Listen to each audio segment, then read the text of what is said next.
Hi, it's Will Duggan here from Creative Woodcraft. I just want to show off some of the cool improvements we've made here in the month of August. First off, I want to show off our spinning lean wheel here. The idea for the meantime is that we're going to have somebody spin this wheel in each morning meeting, and that'll determine what we're going to learn in the following day. So pretty cool. That was done by Nesta. I want to show off what the guys have done here on the Gannomat. So they've done a couple things here.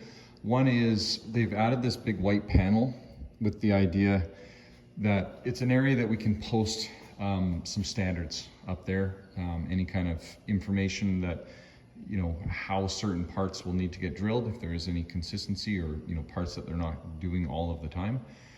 As well as we set up a little shadow board here so you can see all the items that they use here, and they're able to do quality control of any parts. If there's any issues with edge tape, they can fix them right here. As well as we've also added a little belt sander station. So on rare occasions, if there is a dowel that doesn't get sunk in all the way or something like that, they have a sander here to tune it up right away without it getting passed on to the next station. So good job, guys. So here's a sneak peek of our assembly benches, which are currently being worked on and being improved. Basically, what we've done is the old benches, we had two different heights. So one bench was higher than the other, and they were also not as deep. So we did find on occasions, stuff would build up behind our benches. And because the benches lead into a case clamp, when we found that we left this space here behind the bench, so you can see like this was behind our bench all through there, it would just build up with dust and things like that. It was also the odd time we'd actually have a cabinet or something fall back there. So that's why we extended the benches, the bench top all the way through. We've also gone and taken these, made two stations with the idea that there are sometimes custom type cabinets that do take a lot more time. So this way we can have somebody from the end of the line come back here and have a place for them to work, to be able to put together, a complicated corner cabinet or something like that. And we've got two different colors. So we have a yellow bench here, and the idea is that all of the tools will be marked with yellow. And then we have a green station, and all the tools that are set aside for that workstation would be green. So we do have, some different hardware. So things like hinge plates and soft close attachments and things like that. These benches are both exactly the same, so that technically it doesn't matter which side you're on, you're gonna have all of the same stuff. Right now, the backboard, which you have some shadow boards and things like that, this is just a prototype really. We've kind of scabbed stuff together from our old benches to try to make something work for now. The idea that we're hoping to learn more about what exactly we need, and we'll be able to fine tune this. So far it's looking really good, and it's a great improvement. So not far away here, in the middle of the assembly line, we have repurposed our old assembly bench.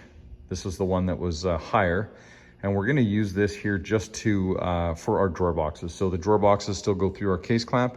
However, we need a place to flip them over, attach clips and things like that. And we built a shadow board for this station as well, so that everything is within reach. Everything has its home and it's in its home, so looks really good. Something else that we noticed in our assembly area is now that we've switched over to dowel construction, we're using a lot more wood glue in the back groove, or the dado that's in the back of the cabinet, where the back actually slips into it.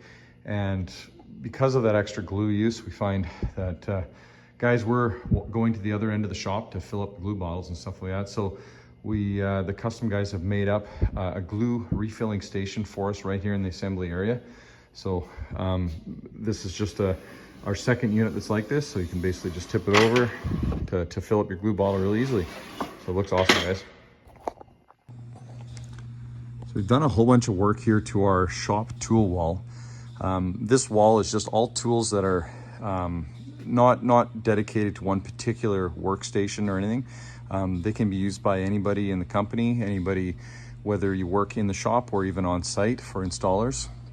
And the idea here is that every tool has been, or the location where it gets stored has been marked with a card. So you can see here, we have a card, and we have an area here to be signed out by. So when you take the tool, the idea is you take your erasable marker and you can put your name there. So this is kind of our first rendition of this, but it's a huge improvement over what we had in the past. We can see everything is color coded to orange for this area, and everything has a card. So when you remove whatever the tool is, we just have to make sure that we write your name to sign out that tool. So it should keep things nice and organized.